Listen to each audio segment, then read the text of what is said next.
The Democratic Republic of Congo has been in the news for several reasons in recent months. This vast nation continues to face a multitude of challenges. The country has experienced unprecedented levels of protection needs, vulnerabilities, and risks due to decades of clashes between armed groups, widespread violations of human rights, and devastating incidents of gender-based violence. These events have forced 1 million people to seek asylum across Africa and displaced 6.1 million people within the country. The Democratic Republic of the Congo is also home to over 500,000 refugees from nearby nations. The Security Council approved the United Nations Organization Stabilization mission in the Democratic Republic of the Congo, MONUSCO, an extension of the force that had been there before due to the ongoing violence in the nation. In addition to providing humanitarian access, disarming, demobilizing, and reintegrating former soldiers into society, the mission was created to safeguard civilians from violence. But has it been doing so? This brings us to our video of today: why the UN peacekeepers are withdrawing from the Kamanyola base in DR Congo. We are also going to be telling you why protesters in Congo are targeting Western embassies. Make sure you watch the video till the end to get a full understanding. The situation in the Democratic Republic of the Congo is among the world's most serious, intricate, chronic, and ignored crises. Concerningly, there has been a return of hostility in the Eastern Democratic Republic of the Congo, particularly in North Kivu. Violent conflicts between the M23 group and the Congolese armed forces have escalated, with dire effects on humanitarian relief efforts and displacement. Kamanyola is the first MONUSCO facility in South Kivu to close, following the joint signature of the agreement on the expedited, gradual, orderly, and responsible withdrawal of MONUSCO by the governments of the Democratic Republic of the Congo on November 21, 2023. The United Nations peacekeeping force in the Democratic Republic of the Congo will entirely leave the nation by the end of 2024 after aiding in the war against rebels for more than 20 years. The Kamanyola base, established in 2005 with the mandate to protect civilians and the security in the area by MONUSCO, is now managed by the Congolese National Police. Mark Malago Kashakir, the interim governor of South Kivu, paid respect to the Blue Helmets who lost their lives defending peace in the Democratic Republic of the Congo. He complimented the good collaboration between the government and the UN, which made it possible to put negative forces in the region out of harm's way. This move, according to MONUSCO, is one of the first steps toward its withdrawal from South Kivu. Bear in mind that the MONUSCO force entered Congo in 2010 to defend civilians and humanitarian workers while assisting the Congolese government in attempts to stabilize and consolidate the peace. However, angry Congolese claim that no one is defending them against rebel attacks, which has sparked anti-UN demonstrations and occasionally deadly ones. Throughout its history, more than 120 armed groups have destroyed the Eastern Democratic Republic of the Congo, some of which claim to be covertly supported by the country's neighbors and international powers. These groups are vying for control of the region's resources, including gold, and to safeguard their towns.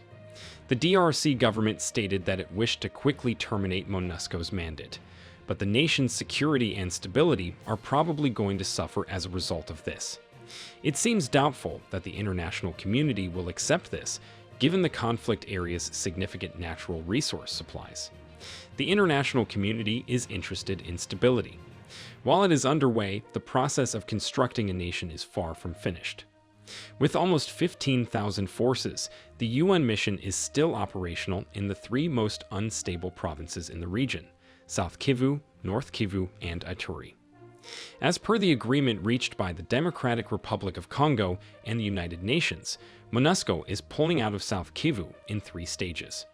The first is the whole evacuation of the mission's police and military forces, and later the civilian portion. Bear in mind that as all this is going on, there has been serious protesting going on in the country. Police fired tear gas last month to disperse protesters who burned tires and US and Belgian flags near Western embassies and UN offices in Kinshasa.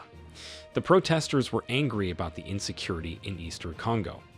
By attacking embassies, the demonstrators are capitalizing on a new strategy and accusing the West of supporting Rwanda, a neighboring country that is allegedly supporting the Tutsi-led M23 insurgency, whose advance is endangering the strategically important city of Goma in the east.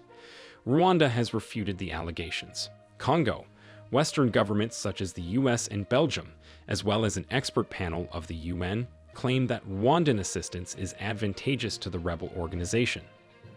Kigali in turn accuses the DRC of supporting the Democratic Forces for the Liberation of Rwanda, another rebel group based in the DRC that has carried out raids into Rwanda in the past. The Democratic Forces for the Liberation of Rwanda has been accused of participation in the 1994 Rwandan genocide, in which ethnic Hutus killed more than 800,000 ethnic Tutsis and moderate Hutus who tried to protect them. The United States and the European Union have urged Rwanda to stop supporting the rebels. The Ivorian embassy also reported that one of its cars had been vandalized in Kinshasa and detailed random attacks on cars that belonged to foreign organizations and embassies. Neither the government nor the Kinshasa police responded to remarks or comments on this. However, the authorities in the Democratic Republic of Congo have stepped up security outside embassies and UN buildings.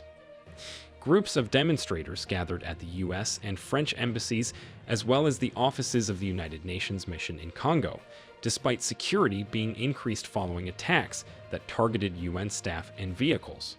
Some threw stones, attempting to break the surveillance cameras at one of the United States embassy offices, while others chanted, "Leave our country, we don't want your hypocrisy." Videos posted on the X app show that spectators applauded as one protester took down the EU flag from the front of a sizable hotel in the heart of Kinshasa. Police fired tear gas and chased protesters.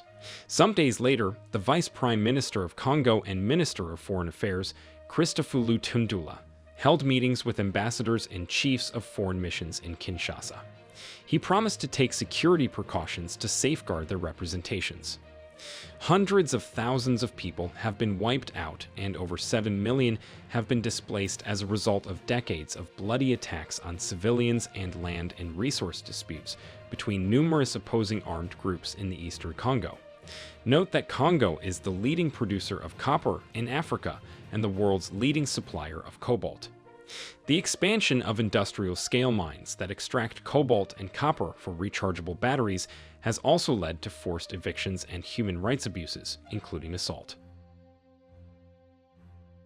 It is unclear but highly improbable that the DRC's security and police forces will be able to fill the vacuum left by MONUSCO. There is a risk that non-state or quasi-state actors will be given more room to maneuver and will use it. Foreign state actors may become more powerful in the Eastern Democratic Republic of the Congo and show an interest in taking advantage of the region's mineral wealth. It is expected that Western corporations will have a harder time surviving in this climate because of the regulations in place in their home nations. The exploitation of mineral resources is likely to be influenced by players from less morally reclusive places. More instability could potentially be brought about by eastern neighbors, having a direct impact on developments in the Kivu region. Already, several covert special forces from powers seeking to directly influence the route taken by sensitive resources coming from the Congo are at work. This out-of-state, uncontrollable impact is likely to become more prevalent in an unstable environment. We should also note that in June, Mali's military government, which seized power in 2020, demanded the departure of the decade-old mission, MINUSMA. The mission lowered the UN flag in its headquarters in the capital Bamako in December. The operation in Mali officially came to an end with the symbolic event, though some of its components remained. A liquidation phase had to be followed from January, with tasks like handing over remaining equipment to the authorities. There were concerns that violence between Malian forces and armed groups over territory control might get worse when MINUSMA troops withdrew. For the past 10 years, the mission kept roughly 15,000 soldiers and police in Mali. About 180 members lost their lives in hostile acts. The pullout went smoothly, unlike recent withdrawals in Mali's volatile north, which took place under fears of a military escalation between the army and rebel groups. African countries are beginning to notice that they are gaining little or nothing from the presence of the UN in their countries and are changing the narrative. We can remember when the Burkina Faso military government under Ibrahim Traoré expelled the country's top UN official without providing any specific explanation. Burkina Faso, one of the world's poorest countries, has also been racked by violence linked to Al-Qaeda and the Islamic State group that has terminated thousands and displaced nearly 2 million people, creating a growing humanitarian crisis. Lack of faith in the government's ability to stem the violence led to 2 military coups last year. Ibrahim Traoré, Assimi Goïta, and Abdourahmane Tiani have decided to work together to form an alliance, which is causing shockwaves. They recently withdrew from ECOWAS and are planning on dropping the CFA franc. It is clear that these leaders know what they want for their countries. They know what they have to change to make the African continent a more secure one. Congo could just be starting with baby steps by sending out MONUSCO. While the UN forces' departure from the Kamanyola station in the Democratic Republic of the Congo is a historic moment, it is unclear what will happen in the long run. Even if the Congolese government aims to assume complete control over security, doubts remain about the capacity of domestic troops to resolve ongoing hostilities and safeguard people, particularly in the unstable East. The efficiency of the ongoing UN support missions, the Congolese government's commitment to security sector reforms, and the willingness of all parties to address the underlying causes of conflict in the region are just a few of the variables that will determine the success of this transformation. With this said, we are waiting to see how things will unfold in the coming months. Do you think the withdrawal of the UN peacekeeping mission is going to reduce or aggravate things in Congo? Let us know your thoughts in the comments below. Do not forget to like this video and subscribe to the New Tourist channel. Thanks for watching and see you in our next video.